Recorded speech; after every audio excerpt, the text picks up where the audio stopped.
اللہ تعالی کب مسکراتا ہے؟ میرے محبوب صلی اللہ علیہ وآلہ وسلم نے فرمایا کچھ خاص مواقع ایسے ہیں جب اللہ اپنے بندوں کو دیکھ کے مسکراتا ہے۔ آپ میں سے کون نہیں چاہتا کہ اللہ اس کو دیکھ کے مسکرائے؟ ہم میں سے ہر کوئی چاہتا ہے، کیونکہ اللہ تعالیٰ جب مسکراتا ہے تو رسول اللہ صلی اللہ علیہ وسلم کی حدیث ہے اذا ضحک ربک الی عبد فی الدنیا، جب اللہ دنیا میں اپنے کسی بندے کو دیکھ کے مسکرائے فلا حساب علیہ، اس سے کوئی حساب نہیں لے گا، آؤ وہ جنت میں داخل ہو جاؤ۔ کون لوگ ہیں جنہیں دیکھ کے رب مسکرائے؟ اللہ بنانے والا جسے مسکرا رہا ہو، بنانے والا جس کے انداز کو دیکھ کے خوش ہو رہا ہو، اور خوش کی کیفیت یہ کہ مسکرانا شروع کر دے، اللہ اکبر، اس بندے کی زندگی کی معراج نہیں ہو گئی، وہ بندہ اپنے مقصد میں کامیاب نہیں ہو گیا۔ کچھ خاص مواقع ہیں، ویسے تو بہت سارے ہیں، لیکن بس سیدھا سیدھا میں آپ کے سامنے وقت اور موقع کے مطابق اس کو ذکر کروں، پھر کبھی زندگی رہے گی تو بالتفصیل مزید اور باتیں عرض کروں۔ سب سے پہلا بندہ جسے دیکھ کے اللہ مسکراتا ہے، یہ صرف رمضان کے ساتھ خاص نہیں، پورے سال میں آپ کر سکتے ہیں۔ یہ ایسا عمل ہے کہ جو پورے سال کیجئے، جب کیجئے گا اللہ دیکھ کے مسکرائے گا۔ پہلا عمل کیا ہے کہ وہ شخص جو رات کے پچھلے پہر اپنی نیند سے اٹھتا ہے، اس کو نیند بہت تیز آ رہی ہوتی ہے، اس کو صبح جاب پر بھی جانا ہے، رات دیر سے آیا، بڑا تھکا آ رہا ہے، سویا ہے لیکن رات کے پچھلے پہر اٹھا۔ وہی بات جو میں پچھلی 2 تقریروں سے آپ کے سامنے کر رہا ہوں، اللہ سے محبت، اللہ سے تعلق، اللہ تعالیٰ کے لیے وہ اٹھتا ہے، مصلی بچھاتا ہے، نیند سے اس کی حالت ایسی کہ آنکھیں بند ہو رہی ہیں، اور کبھی ایسا ہوتا ہے کہ سجدے میں جا کے سو ہی جاتا ہے، سجدے میں آنکھ لگ گئی اس کی۔ اور مردوں کے ساتھ تو ایسا کم ہوتا ہے، لیکن خواتین کا سجدہ اس انداز سے ہوتا ہے کہ وہ سو جاتی ہیں۔ اچھا، سونا یہ تو ناراضگی کا باعث ہونا چاہیے نا، یہ دیکھو میری عبادت کر رہا ہے کہ سو رہا ہے؟ نہیں، اللہ تعالیٰ اس بندے پہ اتنا خوش ہوتا ہے جو اتنی نیند میں ہو کہ نیت باندھے سجدے میں جائے اور سو جائے، اللہ تعالیٰ اسے دیکھ کے مسکراتا ہے۔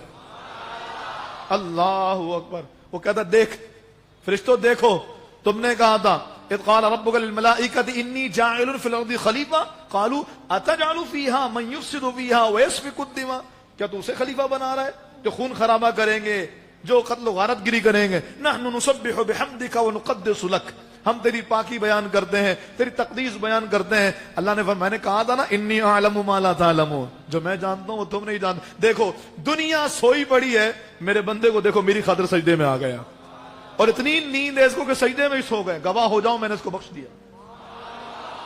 اچھا، اب سونا تو ظاہر ہے جان بوجھ کے نہیں ہوگا نا، ورنہ تو نماز ہی چلی جائے گی۔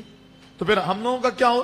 فرمایا دیکھو اگر ایک بندہ سخت نیند سے اٹھے اور نیت باندھے اور اپنے رب سے کہے مالک تیرے لیے آیا ہوں، کوئی میری بیوی سو رہی ہے، بلکہ ایک حدیث پاک میں نے پڑھا ایک بندہ سخت سردی کے دنوں میں اٹھے، اس کے برابر میں اس کی بیوی موجود ہو، اور اس کو اپنی بیوی کی طرف بھی ہو اور اپنے بستر کی طرف بھی ہو، لیکن وہ دونوں کو چھوڑ کر رب کی بارگاہ میں ٹھنڈے پانی سے وضو بنا کے کھڑا ہو جائے، اللہ تعالیٰ اس بندے کو دیکھ کے مسکراتا ہے کہ میرے بندے کو دیکھو، دنیا کو چھوڑ کر کے، سب کو چھوڑ کے یہ میرے لیے آیا ہوا۔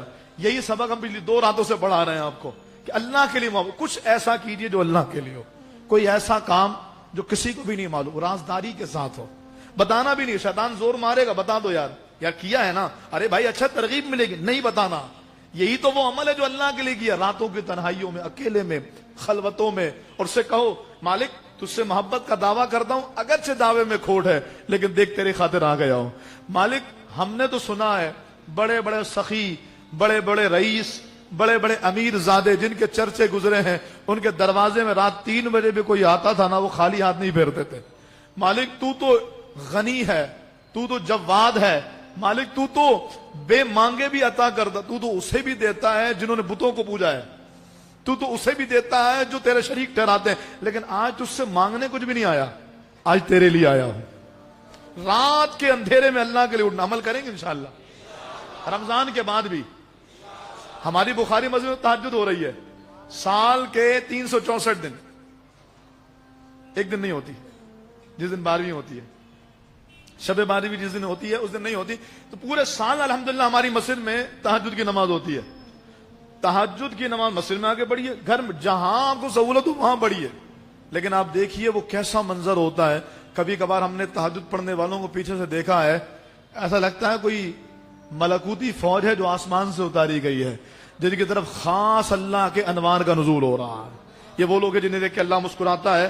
دوسری میں تفصیل میں جاؤں گا تو اور بہت طویل بات ہو جائے گی. دوسرے بوجھے نے دیکھ کے اللہ مسکرا. اچھا یہ ایک بات اور رہ گئی, ایک حدیث پاک, ایک بندہ رات میں یہ سوچ کر سوئے آج تھکا ہوا ہوں نا, آج تو ضرور اٹھوں گا. ہمارے کہتے ہیں آج تھکا ہوں آج نہیں اٹھوں گا. نہیں, الٹی ہی چال چلتے ہیں دیوان گانے عشق, آنکھوں کو بند کرتے ہیں دیدار کے لیے. بھائی دیکھا جاتا آنکھ کھول کے آنکھ بند کر کے, بولو نا یار. آقا جو دیوانے ہوتے ہیں وہ آنکھ بند کرتے ہیں دیدار کر لیتے ہیں. تو ایسے ہی آج تھکا ہوں نا, آج تو پڑھوں گا تہجد, آج تو رات میں اٹھنا ہے. اور آپ سوئے اور سخت نیند تھی, اٹھنے کی کوشش کی, اٹھ نہیں سکے. کتنا کریم ہے وہ. ایسا کوئی کریم ہو تو بتاؤں نا, ایسی کوئی محبت کرنے والا تو بتاؤ. اٹھنے کی کوشش کی, اٹھ نہیں سکے. میرے محبوب علیہ السلام فرماتے ہیں اللہ تعالیٰ اس کی پوری نیند کو صدقہ بنا دیتا. کوشش تو کی نا میرے بندے نے, میرا بندہ کوشش تو کر رہا ہے, اپنے رب کی طرف آنے کی جدوجہد تو کر رہا ہے, اور جو کوشش کرتا ہے ہم اس کو کرنے کا ثواب عطا فرما دیتے ہیں. دوسرا عمل